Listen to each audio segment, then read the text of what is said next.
Hello friends, welcome to the UPSC analyser. तो आज हम 6 मई का इंडियन एक्सप्रेस डिस्कस करेंगे। And if you are liking this analysis then please like share and subscribe. And if you want to join the Telegram group of UPSC analyser then you can join. आपको link और channel का name description box में मिल जाएगा। यहाँ पर first news है, delimitation panel releases final order, Jammu gets 43 seats and Kashmir 47। तो जम्मू एंड कश्मीर की यहाँ पर जो डीलिमिटेशन पैनल का फाइनल ऑर्डर है उसमें सीट्स इंक्रीज़ करके कर दी गई हैं 90।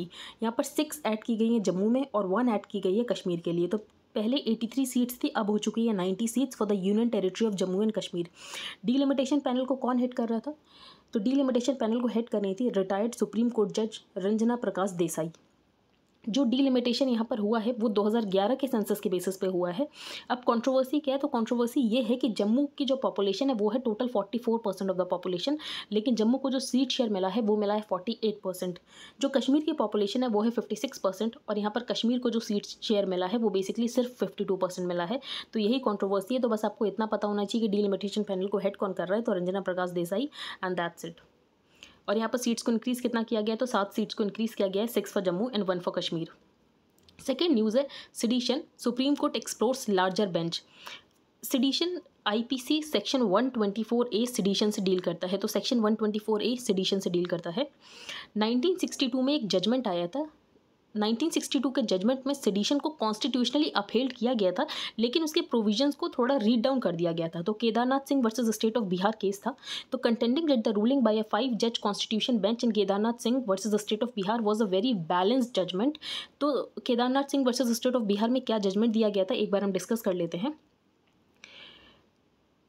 It said any act that had the effect of subverting the government by violent means or creating public disorder would come within the definition of sedition। तो sedition में क्या include होगा?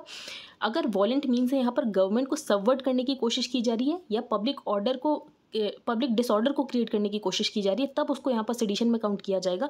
लेकिन बेंच ने ये भी रूल किया था कि अगर गवर्नमेंट पॉलिसीज़ को यहाँ पर डिसअप्रूव किया जा रहा है या ये बताया जा रहा है कि गवर्नमेंट की पॉलिसीज़ ठीक नहीं है और इम्प्रूवमेंट किया जाना चाहिए, तो इसको सेडिशन में काउंट नहीं किया जाएगा। However the bench ruled that disapproval of government measures with a view to their improvement और alteration by lawful means is not sedition. तो अगर वारंट मीन्स से यहाँ पर गवर्नमेंट को सबवर्ट करने की कोशिश की जाए या तो यहाँ पर पब्लिक डिसऑर्डर को क्रिएट करने की कोशिश किया जाए, तभी वो सेडिशन की डेफिनेशन में आएगा।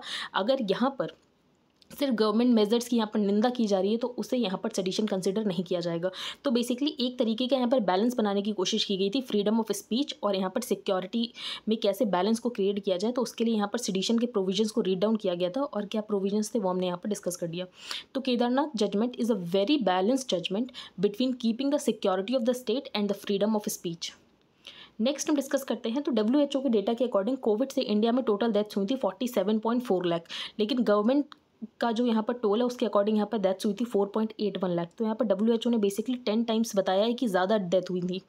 तो यहाँ पर गवर्नमेंट ने वही मेट्रोलॉजी को यहाँ पर क्वेश्चन किया है कि जो मेट्रोलॉजी है WHO की वही गलत है। तो covid could have killed as many as 47.4 lakh people in India in 2020 and 2021 either directly due to infection और through its indirect impact.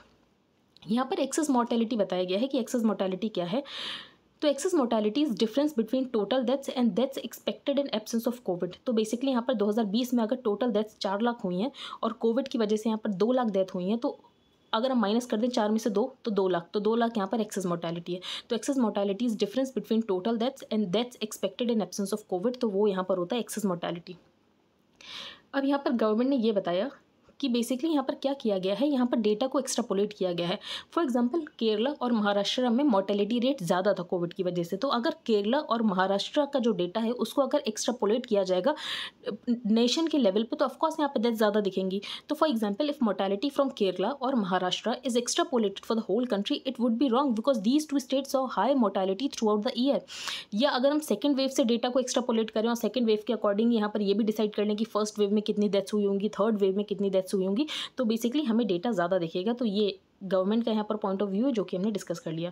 According to WHO the deaths linked indirectly to covid are those that happen due to conditions, जिसकी वजह से यहाँ पर लोगों को treatment नहीं मिल सका क्योंकि यहाँ पर जो भी हेल्थ सिस्टम थे वो कोलैप्स हो गया था क्योंकि हेल्थ सिस्टम बहुत ज़्यादा ओवरबर्डन हो गया था। आगे हम चलते हैं। यहाँ पर दिल्ली गवर्नमेंट का ये कहना है कि इलेक्ट्रिसिटी सब्सिडी उसी को दी जाएगी जिसको ज़रूरत है और कोई अगर ऑप्ट आउट करना चाहता है तो वो कर सकता है। और फिर गवर्नमेंट के पास इसकी वजह से जो पैसा बचेगा गवर्नमेंट उससे बनाएगी schools and hospitals. Citizenship amendment act, यहाँ तो फार्म इनिशिएटिव है। पहले फार्म इनिशिएटिव क्या है, ये इमैनुअल मैक्रोन ने, फ्रांस ने ये इनिशिएटिव शुरू किया था, FARM initiative. FARM is a reference to the food and agriculture resilience mission. तो यहाँ पर जैसे यूक्रेन रशिया वॉर चल रही है, उसकी वजह से यहाँ पर फूड शॉर्टेजेस हो रही है, तो कैसे एग्रीकल्चर और फूड सिस्टम को रेजिलियंट रखा जाए, उसके लिए मिशन शुरू किया गया था फ्रांस के द्वारा, फार्म। बस आपको इतना पता होना चाहिए फार्म इनिशिएटिव क्या है। यहाँ पर सिटीजनशिप अमेंडमेंट एक्ट, CAA 2019 में इनैक्ट किया गया था। It aims to grant citizenship to members of the Hindu, Sikh, Buddhist, Jain, Parsi, Christian. तो इन कम्युनिटीज़ से जो भी मेंबर्स होंगे उनको सिटीजनशिप दी जाएगी। कौन से 3 कंट्रीज से अगर वो आए हों, तो अफगानिस्तान, बांग्लादेश और पाकिस्तान। तो अगर अफगानिस्तान, बांग्लादेश, पाकिस्तान में इन्होंने रिलीजियस परसिक्यूशन फेस किया हो तो इनको इंडिया में सिटीजनशिप दी जाएगी। कौन कौन सी कम्युनिटीज़ है, हिंदू, सिख, बुद्धिस्ट, जैन, पारसी, क्रिश्चियन। आगे हम चलते हैं। यूरोपियन वार्मथ, तो यहाँ पर प्राइम मिनिस्टर अपनी विजिट पर गए थे to France, Germany and Denmark. तो हमारी पास्ट जो फॉरेन पॉलिसी थी वो ईस्ट वर्सेस वेस्ट थी, नॉर्थ वर्सेस साउथ थी। लेकिन अब हम ये देख रहे हैं कि ये जो हमने डिमार्केशन कर रखा था, east versus waste, north versus south, इस डिमार्केशन से हम ऊपर उठकर हम यहाँ पर यूरोपियन के साथ भी अपनी अच्छी रिलेशंस चाहते हैं, हम रशिया के साथ भी अच्छे रिलेशंस चाहते हैं। अब सबसे इंपॉर्टेंट क्या था, सबसे इंपॉर्टेंट ये था कि हमारा ये मानना था कि हिस्टोरिकल एमिशंस के लिए ये जो वेस्टर्न कंट्रीज़ हैं रिस्पॉन्सिबल हैं, और ये वेस्टर्न कंट्रीज़ अब हमसे ये चाहते हैं कि हम अपना डेवलपमेंट रोक के क्लाइमेट चेंज के ऊपर फोकस करें। लेकिन ये तो इंडिया के लिए पॉसिबल नहीं है। जब इंडिया की इतनी ज़्यादा पॉपुलेशन पॉवर्टी में रहती है तो हमारे लिए इंपॉर्टेंट है कि डेवलपमेंट हम प्रोवाइड करें। तो ये जो कॉन्ट्राडिक्शन, इसको कैसे सॉल्व किया गया, तो in the past the tension between mitigating climate change and India's pressing imperative of economic growth was seen as part of an irreconcilable north south contradiction. लेकिन फिर यूरोप ने बोला कि हम इंडिया के साथ कोलैबोरेट करेंगे क्लीन एनर्जी में, सस्टेनेबल डेवलपमेंट में, इंडिया को यहाँ पर क्लाइमेट चेंज की अप्रोच की तरफ फोकस करने के लिए हेल्प करेंगे। तो बेसिकली यहाँ पर फिर आइडियोलॉजी की लड़ाई खत्म हो गई और हम और यहाँ पर यूरोपियन यूनियन दोनों ही प्रैग्मेटिज्म को देखने लग गए। तो European enthusiasm for partnering India on sustainable development during Modi's visit underlines the virtue of approaching climate change and growth on the basis of pragmatism rather than ideology. फिर यहाँ पर माइग्रेशन एंड मोबिलिटी एग्रीमेंट्स की बात की गई है। तो यहाँ पर जो यूरोपियन कंट्रीज़ है उनको ज़रूरत है फॉरेन प्रोफेशनल टैलेंट की, और इंडिया के पास ये बहुत सारा है। तो हम यहाँ पर क्या कर सकते हैं, माइग्रेट करने में हेल्प कर सकते हैं। तो Europe need for foreign professional talent and it's growing fear of illegal migration. तो इसके लिए क्या हो सकता है, इंडिया और यूरोपियन यूनियन के बीच में एक माइग्रेशन और मोबिलिटी एग्रीमेंट हो सकता है। In the mid 1990s, India wanted to get there in collaboration with China, Russia। तो 1990 के दौरान हम क्या चाहते थे कि हमारी चाइना के साथ कोलैबोरेशन अच्छी रहे, रशिया के साथ रहे। लेकिन अब हमें ये पता चल गया कि जो चाइना है वो यूनिपोलर एशिया क्रिएट करना चाहता है। चाइना नहीं चाहता है कि उसके बराबर कोई और पावर यहाँ पर क्रिएट हो। तो चाइना बिल्कुल नहीं चाहेगा कि इंडिया आगे बढ़े। तो ऐसे में नेचुरली हमें यहाँ पर यूरोपियन पार्टनर्स के साथ कोलैबोरेट करना पड़ेगा। तो ये इसमें बताया गया, जो कि हमने डिस्कस कर लिया। सेकेंड है द मिडिल पावर टेस्ट। ये सच इंपॉर्टेंट कुछ इसमें था नहीं, लेकिन एक बार हम डिस्कस कर लेते हैं। After his meeting with prime minister Jawaharlal Nehru, यहाँ पर फ्रेंच के प्रेसिडेंट ने ये कहा था कि अगर स्ट्रेंथ और स्टेबिलिटी इंडिया में बहुत इंपॉर्टेंट है, अगर हम दुनिया में यहाँ पर पीस चाहते हैं, सद्भाव चाहते हैं। उस समय यूनाइटेड स्टेट्स का क्या था, तो यूनाइटेड स्टेट्स यहाँ पर पाकिस्तान को कंट्रीब्यूट कर रहा था, पाकिस्तान को बहुत ज़्यादा बीफ्रेंड कर रहा था। लेकिन उस समय जो जर्मनी था वो तब भी हमें हेल्प कर रहा था IIT स्टैब्लिश करने के लिए। तो यहाँ पर हमने 3 कंट्रीज़ देख लिया कि 3 कंट्रीज़ कैसे एक्ट कर रहे थे। तो फ्रांस हमारे सपोर्ट में था, जर्मनी भी हमें हेल्प कर रहा था, लेकिन जो US था वो पाकिस्तान की तरफ ज़्यादा इंक्लाइंड था। The EU is understandably concern about Russian aggressiveness in Europe. तो EU जिसकी वजह से यहाँ पर परेशान है, क्योंकि रशिया जो है बहुत ज़्यादा एग्रेसिव हो रहा है यूरोप में। सिमिलर सिचुएशन हमारे साथ है, चाइना जो है वो बहुत ज़्यादा एग्रेसिव हो रहा है इंडिया की बाउंड्री को लेकर। तो India is equally concern about Chinese aggressiveness in Asia. India is not out to please anyone. It has and will continue to seek a global environment conducive to its own economic development। तो हम भी यहाँ पर किसी को खुश करने के लिए नहीं है, भले वो कोई भी कंट्री हो, हमें भी अपनी इकोनॉमिक प्रायोरिटीज़ को पहले देखना है, और वही हम यहाँ पर कर रहे हैं। So the French will sell Rafale jets in the name of a strategic partnership, but they cannot offer a trade and investment deal that Brussels will not allow Paris to strike with India। अब जो France है, France हमारा partner है, important partner है, France ने हमें Rafale दिया, लेकिन फ्रांस भी अपने ही इंटरेस्ट को सबसे पहले देखता है। जो जर्मनी जैसा उससे चाहता है कि फ्रांस ऐसा करे, फ्रांस वैसा ही करेगा, क्योंकि फ्रांस यहाँ पर यूरोपियन यूनियन का भी मेंबर है। तो बेसिकली हम ये देख रहे हैं कि सारे ही कंट्रीज़ अपने इकोनॉमिक इंटरेस्ट को सबसे ऊपर रखते हैं। अब यहाँ पर मिडिल पावर्स की बात आती है। यहाँ पर 3 सुपर पावर्स आप कंसिडर कर लो, जो कि ऑथर ने कंसिडर की हैं, चाइना, रशिया और US। तो मिडिल पावर्स जो हैं, जैसे कि Brazil, France, Germany, India, Indonesia, Japan, South Africa and others can work together. They may well be able to impose some discipline on the 3 big powers. तो अगर यहाँ पर कोई big powers unipolar world create करने की कोशिश करें, तो यहाँ पर जो मिडिल पावर्स है वो यहाँ पर मल्टीपोलर वर्ल्ड क्रिएट करने के लिए एक दूसरे को एनकरेज कर सकती हैं। Many in the media have dutifully interpreted शॉज invitation to Modi to G7 summit. अब यहाँ पर प्राइम मिनिस्टर मोदी को G7 समिट के लिए इन्वाइट किया गया जो कि जर्मनी में होने वाली है। तो ऑथर ने बोला ये सिर्फ इंडिया को ही ऐसा स्पेशल स्टेटस नहीं दिया गया कि इंडिया को ही इन्वाइट किया गया है, और भी कंट्रीज़ को इन्वाइट किया गया है इंक्लूडिंग इंडोनेशिया एंड सेनेगल। तो बेसिकली यहाँ पर ये बताया गया कि सारे ही कंट्रीज़ अपने ही इकोनॉमिक इंटरेस्ट को सबसे ऊपर रखते हैं। ये हम डिस्कस करेंगे make GST good and simple, ये इंपॉर्टेंट आर्टिकल है। अब GST में प्रॉब्लम्स क्या, सबसे बड़ी प्रॉब्लम है GST में मल्टीपल रेट्स की। अब मल्टीपल रेट्स हैं जिसकी वजह से GST सिंप्लीफाई नहीं हो पा रहा है। तो one of the most important shortcomings in the structure of GST is multiple rates. अब हमें क्या करना है, हमें सिंगल रेट की तरफ जाना है, लेकिन उसमें तो टाइम लगेगा। तो it further recommended that in keeping with growing international practice India should strive towards a single rate in the medium term to facilitate administrative simplicity. तो बेसिकली ऑथर ने ये बताया कि हमारे पास अभी के लिए फॉर द टाइम बिंग हम यहाँ पर 3 टियर स्ट्रक्चर की तरफ मूव कर सकते हैं, जिसमें लोअर रेट 12% का मान लो, फिर एक स्टैंडर्ड रेट जो कि 17 से 18% के बीच में हो, और 40% जो कि यहाँ पर डीमेरिट गुड्स पे हो। तो मल्टीपल रेट्स हटाकर यहाँ पर सिर्फ 3 टियर स्ट्रक्चर होना चाहिए। The reasons for adopting a single rate structure की वजह से क्या होगा, यहाँ पर जो टैक्स सिस्टम है वो बहुत ज़्यादा सिंप्लीफाई हो जाएगा। मिस क्लासिफिकेशन नहीं होगी तो बेसिकली लिटिगेशंस कम होंगी। तो मिस क्लासिफिकेशन नहीं होगी, लिटिगेशंस कम होंगी। जो इन्वर्टेड ड्यूटी स्ट्रक्चर है उसको भी अवॉइड करना बहुत ज़रूरी है। And to avoid an inverted duty structure of taxes on inputs exceeding those on outputs. तो बेसिकली जब आउटपुट पर कम टैक्स हो और इनपुट पर ज़्यादा टैक्स हो तो ये हो जाता है इन्वर्टेड ड्यूटी स्ट्रक्चर। तो इन्वर्टेड ड्यूटी स्ट्रक्चर को भी हटाने की ज़रूरत है।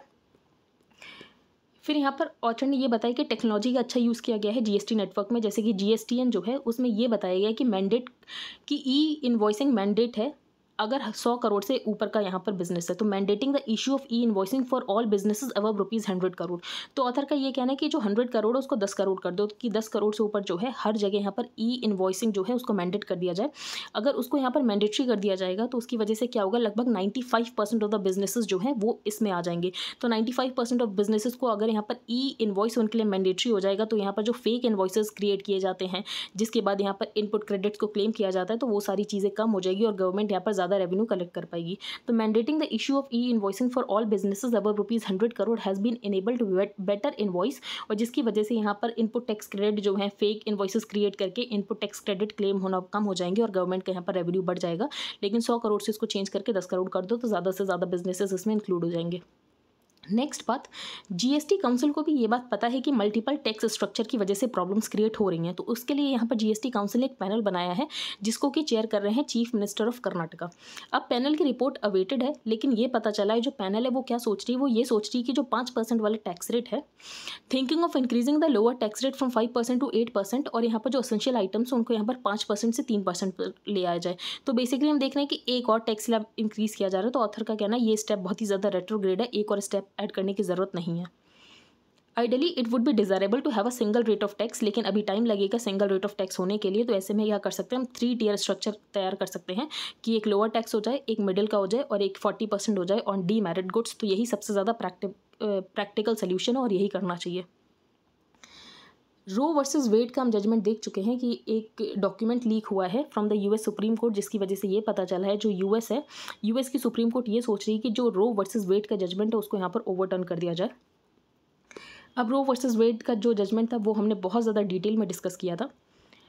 तो it reaffirm the women's right to terminate her pregnancy before viability as the most central principle. तो यहाँ पर जो वुमेन का राइट है, कॉन्स्टिट्यूशनल राइट है कि वो एबॉर्शन करा सकती है, लेकिन फीटल वायबिलिटी तक, वायबिलिटी से पहले तक। वायबिलिटी क्या होता है, फीटल वायबिलिटी ये होती है कि उस टाइम के बाद जो फीटस है वो वूम के बाहर भी सर्वाइव कर सकता है। तो यहाँ पर 2 लोगों के राइट्स आ गए, विमेन का कॉन्स्टिट्यूशनल राइट आ गया अबॉर्शन का, इसके अलावा यहाँ पर जो अनबॉर्न फीटस है उसका भी राइट यहाँ पर आ गया। तो बैलेंस मेंटेन करने के लिए ये फीटल वायबिलिटी एक पॉइंट रखा था कि उससे पहले अबॉर्शन जो है विमेन करा सकती है। ये जजमेंट था रो वर्सेस वेड का। It would also mean legitimisation of state इंकर्जन्स। तो अगर यहाँ पर ओवरटर्न कर दिया जाता है रो वर्सेस वेड का जजमेंट, तो उसके बाद क्या होगा, जो कंजर्वेटिव स्टेट्स है वो यहाँ पर एबॉर्शन को इलीगल कर देंगे, इलेजिटिमेट कर देंगे कि एबॉर्शन जो है वो नहीं कराया जा सकता है। तो it would also mean legitimisation of state incursions into women's right to abort and consequently their right to bodily autonomy. तो इसके बाद क्या होगा, बेसिकली 50% जो वुमेन है, जो 50% यहाँ पर पॉपुलेशन को कंट्रीब्यूट करती हैं, उनसे उनका राइट छीन लिया जाएगा, उनकी राइट टू बॉडली ऑटोनॉमी यहाँ पर ले ली जाएगी। तो इसकी वजह से इश्यूज़ क्रिएट होंगे। अब इंडिया में क्या एक्ट है, तो इंडिया में बेसिकली MRTP एक्ट है, medical termination for pregnancy act 2021 में अमेंडमेंट किया गया था, एक्ट तो 1971 का है, जिसमें यहाँ तक कि गवर्नमेंट ने ये बात भी रिकॉग्नाइज की कि आउट ऑफ वेडलॉक भी यहाँ पर प्रेगनेंसीज हो जाती हैं, तो उसमें भी अबॉर्शन कराना आसान हो, तो उसके लिए यहाँ पर प्रोविजंस थे। तो which in addition to destigmatizing pregnancies outside marriage by introducing the nomenclature of any women और her partner also increase the upper gestational limits within which. लेकिन इसमें भी कुछ कंडीशन है कि यहाँ पर 2 डॉक्टर्स की परमिशन के बाद ही होगा। अगर यहाँ पर एक पर्टिकुलर टाइम हो गया तो उसके बाद यहाँ पर स्टेट मेडिकल बोर्ड की परमिशन लेनी पड़ेगी। तो ऐसी कुछ यहाँ पर हैं कंडीशंस की, कुछ कंडीशंस के बाद ही यहाँ पर अबॉर्शन कराया जा सकता है अगर एक पर्टिकुलर टाइम के बाद ज़्यादा का टाइम जेस्टेशन टाइम हो चुका है। तो as cases of subjective determination arise the Indian judiciary will be called upon to reconcile the right to privacy, जो कि पोटास्वामी जजमेंट में यहाँ पर सुप्रीम कोर्ट ने राइट टू प्राइवेसी को अपील किया था कि राइट टू प्राइवेसी एक यहाँ पर कॉन्स्टिट्यूशनल राइट है। हीट वेव, रेड फ्लैग, इसमें बस ये बताया गया है कि पहले हीट वेव्स होती थी बहुत ज़्यादा टाइम में, लेकिन अभी हम देख रहे हैं कि आपको हर 2-3 साल में एक बार हीट वेव्स देखने को मिल जाती हैं। तो global warming is loading the dice as expected from once in a decade, heat waves are occurring about once in 3 years, तो हर 3 साल में एक बार हीट वेव हो जाती है। और जो वंस इन 50 ईयर इवेंट्स होते थे वो वंस इन अ डेकेड होने लग गए हैं। तो बेसिकली हमें ये समझ आ रहा है कि क्लाइमेट चेंज का इंपैक्ट हमें देखने को मिल रहा है। जो इंटेंसिटी और ड्यूरेशन है हीट वेव्स की वो भी इंक्रीज़ हो रही है। IPCC की रिपोर्ट से हमें ये भी पता चला कि आने वाले टाइम में टेम्परेचर और ज़्यादा बढ़ेगा ओवर साउथ एशिया। तो हम क्या कर सकते हैं, हम बेसिकली क्या कर सकते हैं, हम क्लाइमेट चेंज की मिटिगेशन के लिए स्टेप्स ले सकते हैं, क्लाइमेट चेंज को अडेप्ट करने के लिए स्टेप्स ले सकते हैं। तो this geopolitically sensitive region is highly vulnerable to climate change and can become more resilient only with well coordinated mitigation, adaptation and early warning systems. तो यही हमें करना चाहिए कि हमें क्लाइमेट मिटिगेट करने के लिए स्टेप्स लेने चाहिए, क्लाइमेट को अडेप्ट करने के लिए स्टेप्स लेने चाहिए और अर्ली वार्निंग सिस्टम होना चाहिए। What changes to Jammu and Kashmir constituencies mean, तो हमने डिस्कस कर लिया कि जस्टिस रंजना प्रकाश देसाई ने पैनल को हेड किया था। अब बेसिकली जब डीलिमिटेशन किया जाता है तो जो मोस्ट इंपॉर्टेंट फैक्टर होता है वो होता है पॉपुलेशन। लेकिन इस बार जो डीलिमिटेशन किया गया जम्मू एंड कश्मीर में, उसमें सेंसस पॉपुलेशन के अलावा और भी ज़्यादा फैक्टर्स को यहाँ पर काउंट किया गया, जो कि फैक्टर्स थे size, remoteness and closeness to the border. तो also while delimitation as a rule is carried out on the basis of census population, the commission said it would take certain factors into consideration for Jammu and Kashmir, जो कि size, remoteness and closeness to the border.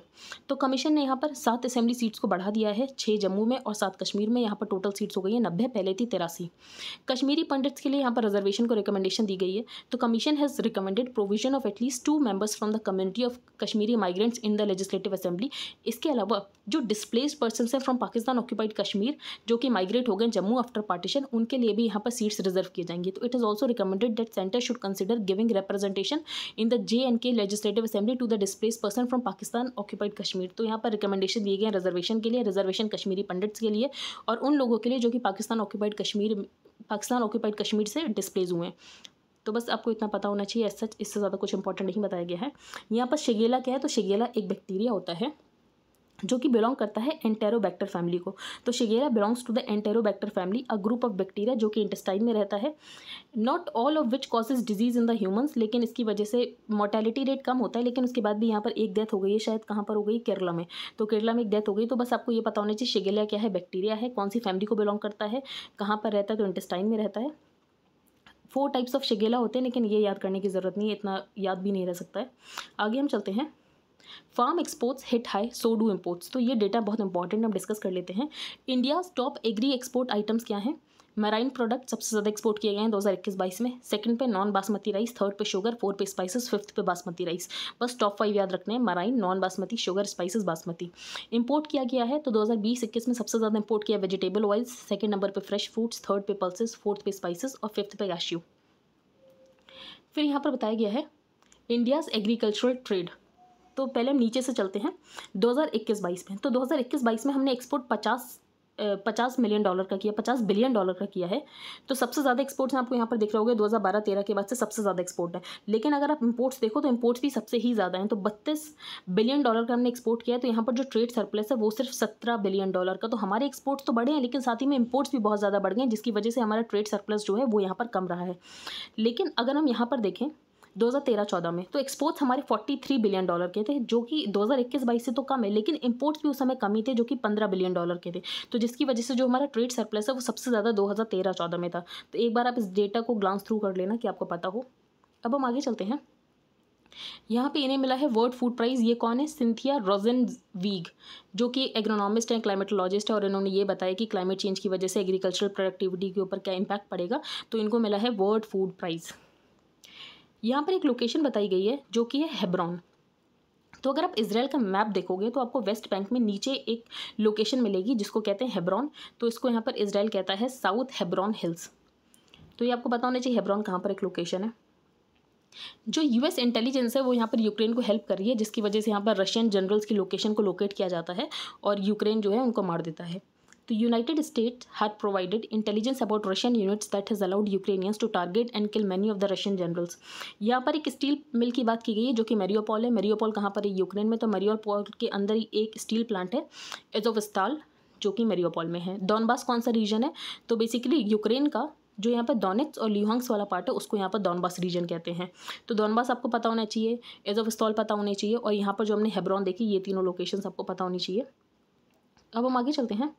Economy में यहाँ पर Nasdaq की बात की गई है। तो जैसे एक बार क्वेश्चन पूछ लिया गया था वेस्ट टेक्सास इंटरमीडिएट क्या है, वैसी नेस्डेक भी पूछा जा सकता है कि नेस्डेक क्या है। NASDAQ acronym of national association of securities dealers automated quotations क्या है? अमेरिकन स्टॉक मार्केट है। तो अमेरिकन स्टॉक मार्केट है नेस्डेक, इतना आपको पता होना चाहिए। फुल फॉर्म तो कोई नहीं पूछेगा।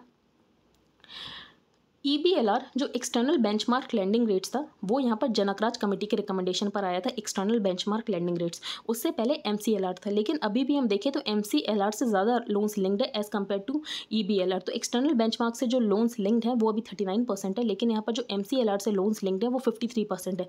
अब MCLR से EBLR के ऊपर क्यों शिफ्ट किया गया? ताकि जो मॉनेटरी पॉलिसी का ट्रांसमिशन है वो ठीक ठाक से हो सके, आसानी से हो सके, क्योंकि MCLR में जो थे उसमें मॉनेटरी पॉलिसी ट्रांसमिशन इतना अच्छे से नहीं होता था, जिसकी वजह से यहाँ पर RBI तो रेट को हाइक करती थी या डिक्रीज़ करती थी, लेकिन वो हमें यहाँ पर इकॉनमी में देखने को नहीं मिलता था। इसीलिए यहाँ पर RBI ने बैंक्स को ये बोला कि आपको अब नए सिस्टम पर शिफ्ट होना है जो कि है एक्सटर्नल बेंचमार्क लैंडिंग रेट्स। तो यहाँ पर मोस्टली बैंक्स क्या करते हैं, रेपो रेट को बेंचमार्क की तरह यूज़ करते हैं। तो अगर रेपो रेट को बेंचमार्क की तरह यूज़ किया जाएगा और RBI अगर रेपो रेट को इंक्रीज़ या डिक्रीज़ करेगा तो वो हमें उसका इम्पैक्ट हमें इकॉनमी में देखने को मिलेगा। जो PMI है वो सर्विसेज के लिए भी निकलता है, मैन्युफैक्चरिंग के लिए भी निकलता है। तो सर्विसेज मैन्युफैक्चरिंग दोनों के लिए निकलता है परचेजिंग मैनेजर्स इंडेक्स। अगर 50 से वैल्यू इसकी ज़्यादा है तो उसका मतलब ये है कि इकॉनमी में यहाँ पर एक्सपेंशन हो रहा है, 50 से कम है तो उसका मतलब ये हो रहा है कि इकॉनमी जो है वो यहाँ पर कॉन्ट्रैक्ट कर रही है। तो आई होप आपको आज का न्यूज़पेपर समझ आ गया हो। If you like the video then please like share and subscribe. Thank you and have a nice day.